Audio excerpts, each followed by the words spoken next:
Tu amigo Darío Rodríguez de la Fábrica de Conocimiento, como cada semana aquí en Capa Disruptiva a través de Networking Talento 2.0. Y bueno, pues hoy vamos a hablar acerca de un tema que está muy en boga por varias razones, las cuestiones sanitarias, las cuestiones organizativas, las cuestiones empresariales, etcétera.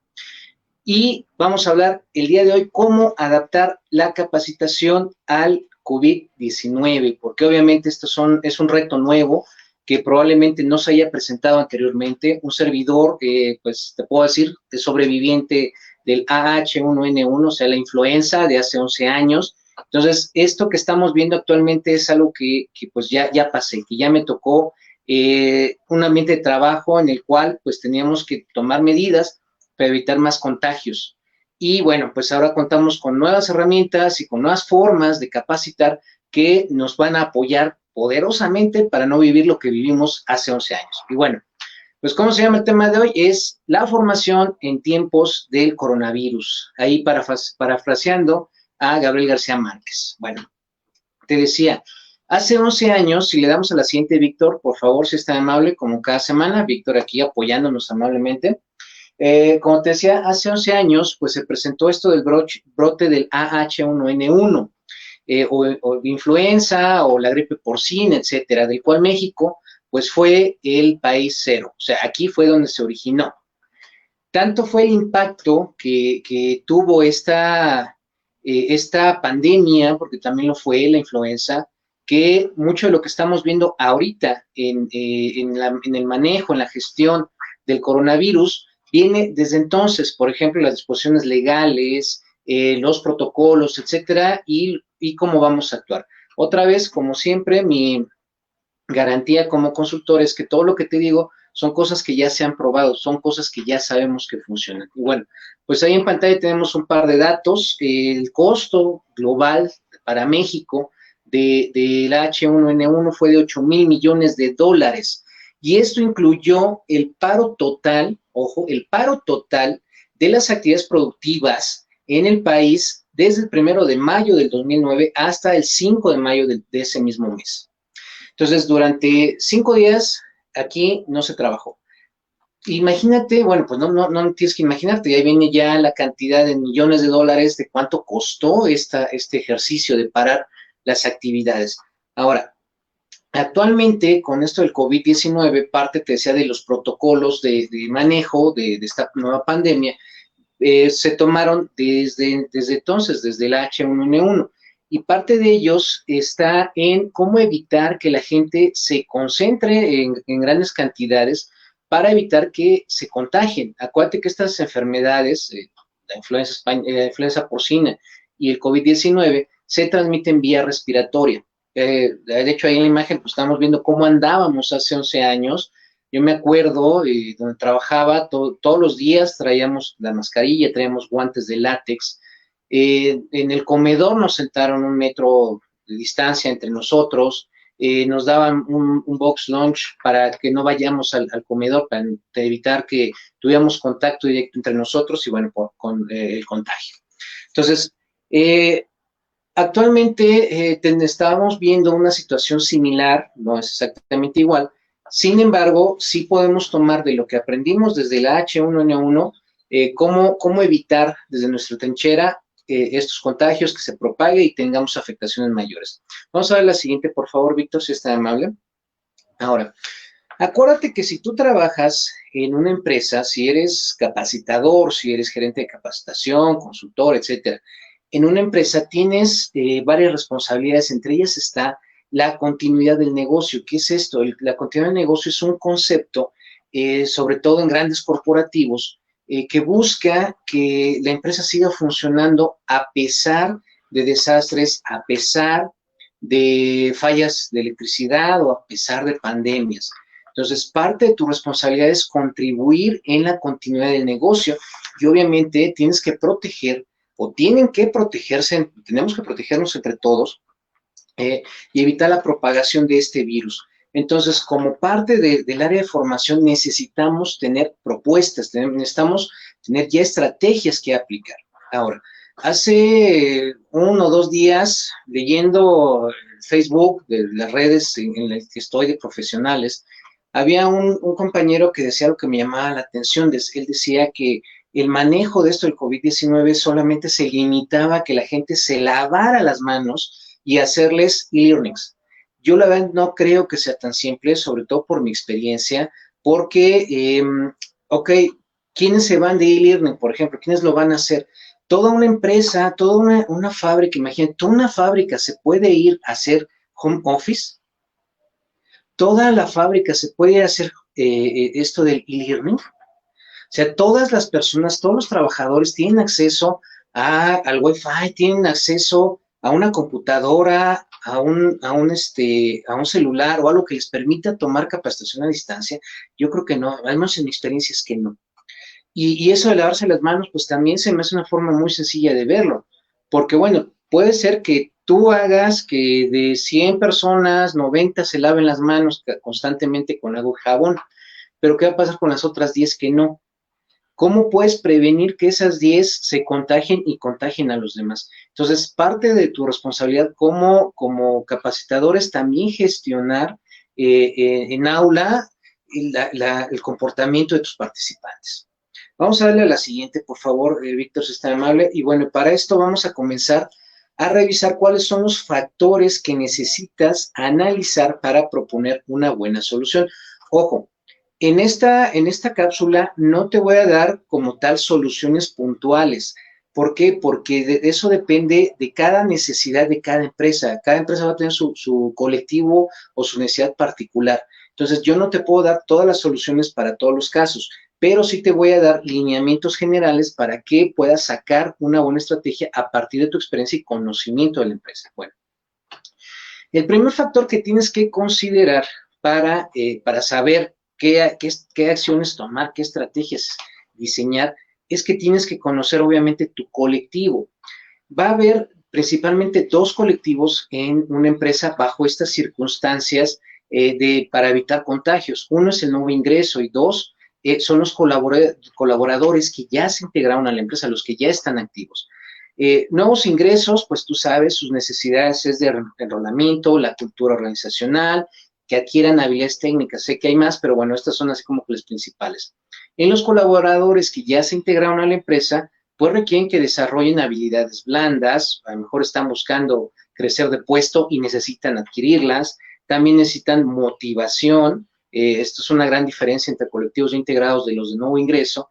Los ya integrados necesitan que se les motive, que se les recuerde por qué están haciendo el trabajo, por qué tiene sentido el trabajo que están haciendo. Y además, pues obviamente los que están integrados necesitan perfeccionar sus habilidades técnicas para ser más productivos y pues obviamente mantenerlos también interesados en su trabajo. Entonces, estos dos colectivos y estas necesidades que te estoy mencionando, obviamente van a imponer quiénes sí pueden irse a home office, como se está manejando, vete a home office, pero pues no necesariamente tienes que ser home office. ¿Cómo vas a manejar información en home office? Puede ser que los nuevos ingresos requieras tenerlo más tiempo en tu, ¿cómo se dice? En tu aula, en la empresa. ¿Por qué? Porque si van a, por ejemplo, a practicar el manejo de un montacarga, yo creo que difícilmente una persona común va a tener un montacarga en su casa. O necesitan aprender a utilizar software crítico, software exclusivo de la empresa fuera de esta, por protección de la misma empresa. Entonces, tienes que considerar esos temas para hacer tu estrategia. En cuanto a los que ya están integrados, bueno, a lo mejor aquí sí les aplica, utiliza sus celulares o las redes sociales, como vamos a ver más adelante. Sin embargo, bueno, pues esto también es algo que tienes que identificar, qué es lo que les va a servir. A lo mejor necesitas que haya una práctica y quizá estos colectivos, en ambos aplica, puede ser que tengas que definir cuánto tiempo de tus programas de formación van a estar en aula y cuántos van a estar en línea o cuántos van a estar en teleaprendizaje. Puedes manejar que a lo mejor va a ser toda la formación, o sea, si dura 5 días, los 5 días, puede ser que definas ciertas horas del día, o puede ser que definas que lo que te conviene es que sea un porcentaje de la capacitación. A lo mejor de esos 5 días, el 20% tiene que estar en aula y el otro 80% en su casa, haciendo autoestudios, no lo sé. Eso ya dependería de ti como estratega en cuanto a capacitación. Vamos a ver la siguiente, Víctor, si es tan amable. Ahora, Vamos a hablar sobre las funciones. Esto también es muy importante para saber quién sí se puede hacer, irse a su casa home office a hacer teleaprendizaje. Mira, ¿quiénes no pueden hacer el home office o teleaprendizaje? Definitivamente los operativos que requieren indispensablemente las instalaciones o equipos de la empresa para hacer su chamba no se pueden ir. Como te decía, si eres montacarguista y tu función no se puede detener en esta contingencia, no te puedes ir. ¿Cómo vas a manejar el montacargas desde tu casa? Mientras no se desarrollen este, aparatos virtuales, automáticos que puedes manejar a distancia, pues eso va a ser imposible. Si eres un operador de una máquina de troquel, por ejemplo, tampoco te puedes ir porque necesariamente necesitas ese equipo para desarrollar tu función. Acuérdate que parte de esto del teletrabajo, del home office, etcétera, aunque es algo que ya se maneja desde hace algunos años, relativamente es nuevo en México, tiene muy pocos años de hacerse, sobre todo por la percepción de muchas empresas de que hay que tener a la gente en sitio para que produzca. No es eso, no es necesariamente así. Sin embargo, sí tienes que tener bien claro quiénes sí pueden irse por sus funciones y quiénes no. ¿Por qué? Porque si todos se van, la empresa se va a caer, la empresa va a dejar de funcionar y van a hacer muchas pérdidas que van a poner en riesgo pues la cuestión económica de la empresa, la cuestión económica de sus colaboradores y pues al fin y al cabo de todos nosotros. ¿Quiénes más no se pueden ir? Regresando ahí a lo que tengo en verde de que no se pueden ir en home office. Tampoco se puede el personal crítico. Las personas que tienen que estar en un sitio para tomar decisiones en el momento, y cuya presencia es indispensable para operar, no se pueden mover de su sitio. Ellos sí tienen que estar, salvo que a lo mejor diseñen alguna otra medida y se puedan ir. Pero si tienes que capacitar o tienes que formar, por ejemplo, a un colectivo de directivos, probablemente no se puedan ir, se tengan que quedar y hacer su curso allí en las instalaciones de la empresa. ¿Quiénes también no se pueden ir? Pues aquellos cuyos trabajos no se puedan medir, que no podamos saber si están realizando o no sus metas. ¿Por qué menciono esto de las metas? Porque otra vez se ha manejado mucho en los medios, lo he visto mucho en Facebook, que mucha gente ya está ansiosa de irse de home office. ¿Por qué? Porque van a ser como vacaciones, ya están diciendo, pues vamos a comprar la cerveza, vamos a trabajar en pijamas, etcétera. No, el teletrabajo implica que estás trabajando. El teleaprendizaje lo mismo. Si estás en esto del teletrabajo, del teleaprendizaje, tienes que cumplir con tus horarios laborales como si estuvieras en las instalaciones de la empresa. Tienes que vestir exactamente como si fueras a trabajar. La ventaja es que lo vas a hacer desde tu casa. La facilidad que se da en estos casos no es que puedas trabajar incluso en ropa interior, como he leído algunos que quieren hacer. No, la facilidad solamente es cambiar el lugar donde vas a trabajar. No quiere decir que si tu jefe te habla porque necesitas ir a la empresa para tomar una decisión o para revisar algo en una junta, lo puedas dejar de hacer. No, tienes que estar disponible a la hora que te llamen. Por eso es teletrabajo o teleaprendizaje. Igual aquí, si tus participantes requieren más bien tú como formador, requieres que tus participantes hagan un examen en línea en ese momento, tienen que hacerlo. O si tienes que hacer una junta con ellos para revisar algún tema de una duda que está quedando, lo tienen que hacer en el momento. No pueden andar en el súper, no pueden andar de vacaciones. No, eso no es teleaprendizaje ni teletrabajo. A ver, en azul, ¿quiénes sí se podrían ir de home office a hacer su teleaprendizaje? Bueno, aquellos operativos que no requieran equipos o instalaciones especiales. ¿A qué me refiero? Por ejemplo, se me ocurre una persona de ventas. A lo mejor ya no se puede ir a visitar a las empresas, pero puede llamar por teléfono a los encargados. A lo mejor, los que somos de capacitación, un diseñador instruccional. Nosotros que hacemos diseño instruccional utilizamos computadoras para hacer pues nuestros materiales. Eso lo puedes hacer desde tu casa. Entonces, ellos sí se pueden ir porque no requieren una instalación especial, pueden trabajar donde sea. Y además, los administrativos que no son críticos. Pues no sé, se me ocurre una persona, a lo mejor te decía un diseñador instruccional, es un administrativo, a lo mejor un reclutador también puede trabajar desde su casa contactando posibles candidatos.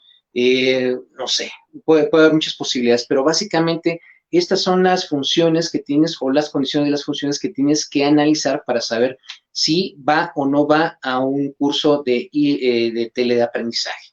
Vamos a darle a la siguiente, Víctor, si es tan amable. Y algo muy importante que puede echar por tierra cualquier estrategia, por mejor que sea de teleaprendizaje, y es la disponibilidad tecnológica. Te decía que hace 11 años yo viví esto de la H1N1. Parte de las opciones que se vieron en ese entonces fue que la gente se vaya a su casa a trabajar, como lo estamos viendo. No era una medida muy conocida en ese entonces en México, ahora sí lo es.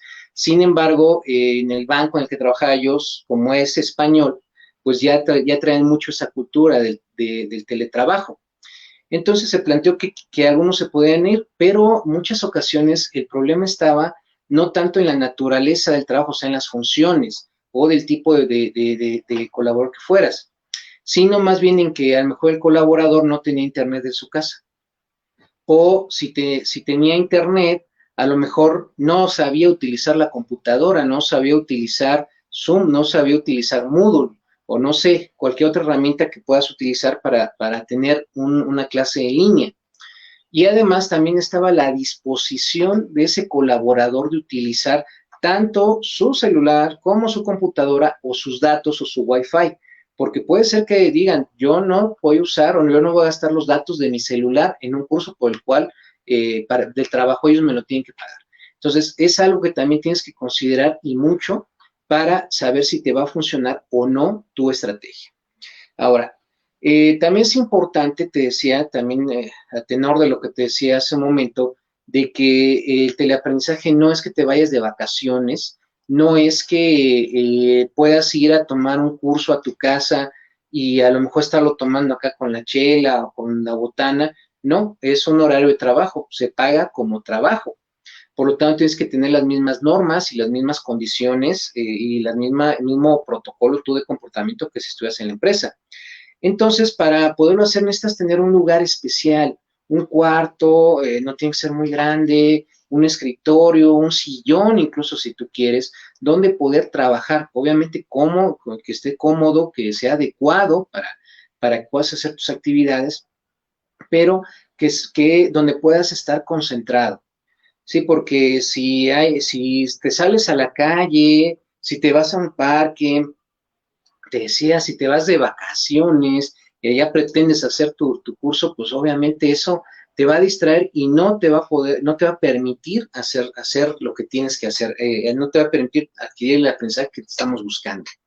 Entonces, tú como formador, tú como responsable de la capacitación, tienes que asegurarte que tus participantes cuenten con ese espacio. Y también te decían estos equipos que te permitan compartir información, o sea, que puedas enviar, puedas recibir alguna imagen, alguna infografía, algún PDF, etcétera. Y muy importante, el teleaprendizaje y el teletrabajo en general implica que constantemente le vamos a dar seguimiento a los entregables que hayamos pactado con anterioridad con nuestro participante. Por ejemplo, a ver, mira, te vas a ir de curso y si yo no tengo un LMS como como muchas empresas, no tengo una plataforma especial de aprendizaje, a lo mejor tengo que pactar con mis participantes el día, fecha y hora en la cual les voy a aplicar una evaluación para saber si están entendiendo la información. Entonces, el próximo miércoles vamos a hacer un examen a tales horas. Entonces, tienes que estar disponible y te va a mandar la liga para que hagas el examen. ¿Me explico? Entonces, necesitas asegurar que tengan eso para poder chambear. Y por último, pues muy importante el acceso a Internet. Si no hay acceso a Internet, todo esto no va a funcionar. El Internet es crítico, es capital, yo diría, para poder hacer un teletrabajo, un teleaprendizaje. Entonces, si no tienes acceso a Internet, ya todo valió. Ahora, acuérdate que esta contingencia puede durar al menos 2 o 3 meses, por lo que estoy escuchando. Entonces, es importante que tengas bien planeados y bien pensados todas tus actividades o todas tus estrategias para que no te agarren desprevenido. Vamos a ver la siguiente, Víctor, por favor. Ahora, después de analizar todo esto, vas a encontrar que vas a tener dos tipos de formación principales, que es la que normalmente manejamos, solamente las vamos a adaptar a este panorama. Uno es el teleaprendizaje, que ya te dije que lo vas a hacer en línea, o vas a utilizar cualquier herramienta que te permita hacer tu curso como participante fuera de las instalaciones de la empresa, pero también es probable que tengas que mantener un colectivo presencial, a menos que las indicaciones de la empresa sea que todos se vayan, que la verdad es que no lo creo, porque necesita seguir operando, a menos que el gobierno declare que se tiene que hacer forzosamente, como en el 2009, un paro de actividades al 100%, que eso ya sería otra situación diferente. Pero de hecho lo que se está promoviendo esto del teletrabajo o teleaprendizaje para la capacitación es justamente no llegar a esa situación de parar totalmente a las empresas. ¿Por qué? Por la afectación económica que tiene para toda la nación. Entonces, por eso es importante que tomemos esta medida de adaptarnos y ver cómo vamos a manejar, a gestionar, mejor dicho, esta situación del coronavirus. Bueno, a ver, vamos a revisarlo. Del lado izquierdo tengo el teleaprendizaje, del lado derecho el presencial, y tengo ahí varios bullets que te voy a ir comentando de uno por uno. A ver, si vas a hacer un teleaprendizaje, lo primero que tienes que tener en consideración es el concepto de corresponsabilidad. Te decía que una característica de los trabajos fuera de la empresa es la entrega de resultados, la entrega de resultados muy medidos y muy concretos. Por ejemplo, a ver, vamos a hacer un examen tal fecha y la calificación mínima va a ser a lo mejor de 8. Vamos a hacer este curso en línea la medida de éxito aceptable es que se demuestre que el participante comprende los conceptos principales, a lo mejor de liderazgo transformacional, se me ocurre. Entonces, esos van a ser las medidas de éxito que tienes que conseguir, pero para hacerlo tiene que ser una corresponsabilidad, que quiere decir que el participante tiene que comprometerse a alcanzar esos resultados. Te lo digo, esto es muy importante para evitar que el teleaprendizaje o el teletrabajo se convierta en unas vacaciones improductivas. No, acuérdate que es tiempo de la empresa, tiempo que se va a pagar, por lo tanto, tiene que haber un resultado productivo para la empresa y obviamente para el colaborador.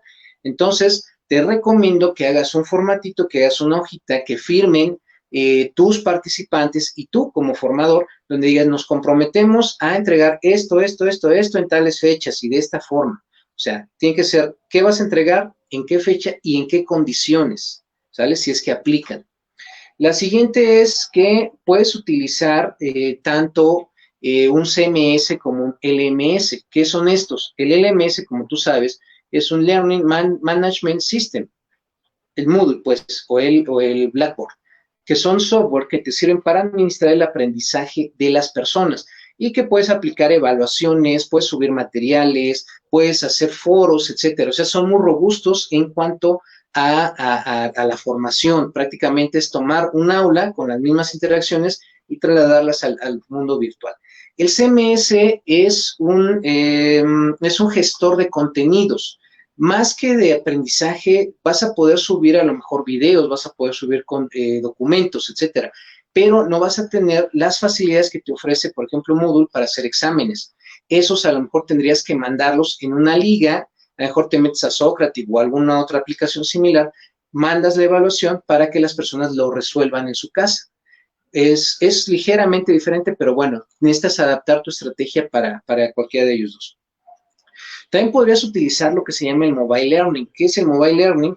Bueno, pues es el aprendizaje, pero basado en dispositivos móviles como una tablet, como un celular, en el cual a lo mejor mandas a través de un WhatsApp, mandas una actividad y mandas una evaluación. Esto es muy práctico, sobre todo, yo diría que en estos casos, y sobre todo para quienes no tenemos todavía desarrollado de forma completa o ningún tipo de forma, un aprendizaje en línea. A lo mejor nunca has tenido un Moodle.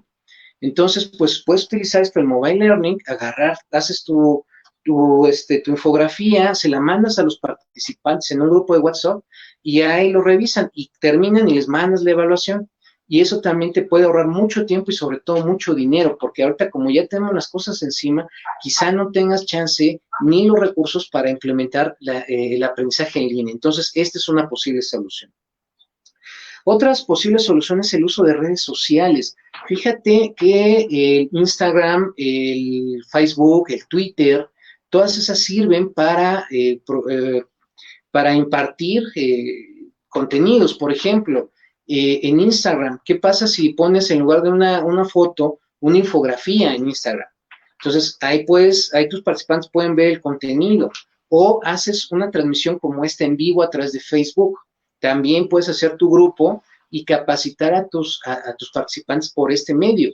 Y otra vez mandas por un celular, la liga de Sócrates para el examen. Entonces, bueno, ya estás cumpliendo con tu tarea. Te decía también, es importante las metas claras y medibles, ya lo vimos, el video learning también es muy importante. A lo mejor te metes a YouTube y preparas una serie de videos, de tutoriales con los cuales vas a impartir la capacitación. Puedes grabar, como estoy haciendo yo ahorita, una explicación utilizando una presentación como la estamos viendo, la subes a YouTube y ahí tus participantes pueden ver el contenido que a ti te interesa que conozcan. Obviamente es muy importante que esto tenga un seguimiento muy puntual de tu parte. Necesitas asegurarte que entren a las horas pactadas, se salgan a la hora esperada, que cumplan con las tareas que tú le estés asignando, que vayan haciendo las actividades y que hagan los exámenes de acuerdo a lo que está planeado. O sea, tienes que estar 100% pendiente de tu grupo para que no se te distraigan. Ojo, la cuestión del teletrabajo, teleaprendizaje otra vez, es que normalmente está destinado para aquellos que ya demostraron tener una alta capacidad para automotivarse y autogestionarse. No todos los colaboradores tienen estas competencias desarrolladas al mismo tiempo. Puede ser que en tu colectivo haya algunos que sí puedas dejarlos solos y que trabajen solos, que hagan sus actividades de aprendizaje solos. Puede ser que otros no, por eso necesitas estar constantemente acompañándolos para asegurarte que lo cumplen. Ahora, vamos a pasar a la parte presencial que está a la derecha. Te decía que probablemente tengas colectivos o tengas grupos de colaboradores que no se puedan ir por sus funciones o por su perfil o por la disponibilidad de tecnología. Entonces, para ellos tendrás que tener también una estrategia para trabajar con ellos en aula, a menos que otra vez que las disposiciones de la empresa o del gobierno digan lo contrario, pero mientras tanto es mejor prepararse para los dos escenarios. Primero, acuérdate que tienes que gestionar, aparte del aprendizaje normal, o sea, las actividades normales que ya probablemente tú ya tengas definidas, tienes que gestionar esto de la contingencia para evitar más contagios. Y lo primero es seguir las indicaciones de la Secretaría de Salud. Te recomiendo que te metas a su página, ahí hay mucha información y sobre todo a las 7 de la noche diario se está subiendo una actualización acerca de cómo va desarrollándose esta contingencia para que sepas cómo es y sobre todo mantengas la calma tú y a través de ti tus participantes. Bueno, ¿qué es lo primero que tenemos que hacer? Es mantener esto de la separación de 1 metro entre persona y persona para evitar los contagios. Te decía al principio que a mí me tocó experimentar durante la influenza que en los comedores así nos sentaban, nos sacaban sillas al patio, nos daban nuestro box lunch y ahí comíamos 1 metro de otro. Entonces, esto nos sirvió, la verdad es que ese año nadie se enfermó ni siquiera de gripa, entonces fue una medida bastante efectiva. También tienes que manejar grupos pequeños. Acuérdate que deben ser pues máximo creo que unas 10, 12 personas en un aula bajo estas circunstancias, con la separación de 1 metro, como te decía. También tienes que cuidar mucho la cuestión higiénica de las instalaciones. Si tú tienes un aula donde los participantes se sientan en herradura con mesas, tienes que limpiar la superficie de la mesa. Tienes que limpiar, si tienes pupitres, pues los pupitres. Si utilizas computadoras o maquinaria, tienes que limpiar cualquier parte que se pueda tocar con las manos por parte de los trabajadores o de los colaboradores. Te recomiendo que hagas una limpieza con agua y jabón. Acuérdate que el coronavirus muere si está expuesto al jabón. Entonces, esa puede ser una solución de bajo costo. Si tienes algo más de recursos, puedes desinfectarla mejor utilizando el hipoclorito de sodio. Es un desinfectante muy bueno, te decía que lo utilizábamos en el banco cuando estaba la influenza y fue genial. O sea, realmente no hubo ningún problema de salud ese año. También tienes que estar muy pendiente para identificar los síntomas de tus participantes. Vas a parecer a lo mejor maestra de primaria, pero es indispensable. Tienes que estar viendo si tienen fiebre o no. Si tienen fiebre, tienen tos, estornudan, etcétera, pues habrá que tomar medidas, mandarlos al servicio médico, registrar o regresarlos a su casa. Entonces, tienes que estar pendiente de esto. Otra cosa que te recomiendo es que hagas recesos escalonados. ¿Qué es esto, el receso escalonado? Que si van a salir al coffee break, por ejemplo, no salgan todos juntos, sino que los dejes ir a lo mejor en grupos pequeños. ¿Para qué? Otra vez para evitar que se aglomeren. Entonces, a lo mejor los dejas, tienes un grupo de 15 personas, los dejas ir de 3 en 3 o de 5 en 5, para que pueda haber una distancia considerable entre ellos, pues no se vayan a contagiar. También hay que reforzar los hábitos sanos, como cuáles son, pues estornudar así en el codo, lavarse las manos, etcétera. Y además, pues también tienes que utilizar guantes y mascarillas. Esto es así como que las cuestiones teleaprendizaje y presencial, pero hay otras formas de entrenamiento, como por ejemplo el on-the-job training, las sombras que también necesitas tomar en cuenta. Yo te recomendaría que esas sí se suspendan por completo. ¿Por qué? Si estás haciendo on-the-job training, tienes que tener una persona contigo, o varias personas juntas, en espacios probablemente reducidos, porque van a ser o la máquina o va a ser la posición de trabajo que van a estar observando la chamba para aprender. Entonces, esa aglomeración puede ser un riesgo. En cuanto a la sombra, pues obviamente si alguien está observando cómo está trabajando otra persona, pues lo va a tener junto así. Van a estar los dos juntos demasiado cerca y puede ser que ahí también sea un riesgo de infección. Bueno, vamos a terminar con esto. Estas son las recomendaciones que yo te puedo hacer en cuanto a cómo adaptar la formación para el COVID-19. El próximo lunes voy a tener un webinar completamente gratuito. Puedes ver los datos a través de mi página Fábrica de Conocimiento, mi página de Facebook Fábrica de Conocimiento, sobre cómo hacer teletrabajo o home office. Basado también pues en esta experiencia que te acabo de mencionar y también que yo fui un líder que estuve gestionando equipos de trabajo que trabajaban pues, en home office, pues te voy a compartir los lineamientos más importantes para que lo puedas implementar y sobre todo lo puedas ejecutar con éxito, y que sea productivo y sobre todo que haya resultados medibles. También en pantalla están apareciendo mis redes sociales, mis contactos. Acuérdate, mi nombre es Darío Rodríguez de la Fábrica de Conocimiento. Te deseo muy buena tarde, te deseo que comas rico y sobre todo te recomiendo sé muy prudente en el manejo de esta información, de esta enfermedad. No hay por qué caer en pánico. Creo que ya hemos gestionado otra pandemia y hemos salido pues bastante bien parados. Por la tarde pues nos vemos a las 7 en la transmisión especial que Networking Talento va a ser el día de hoy acerca de este mismo tema, el COVID-19 aplicado en la empresa. Que tengas muy buena tarde. Tu amigo Darío Rodríguez te desea muy, muy buen día y bye.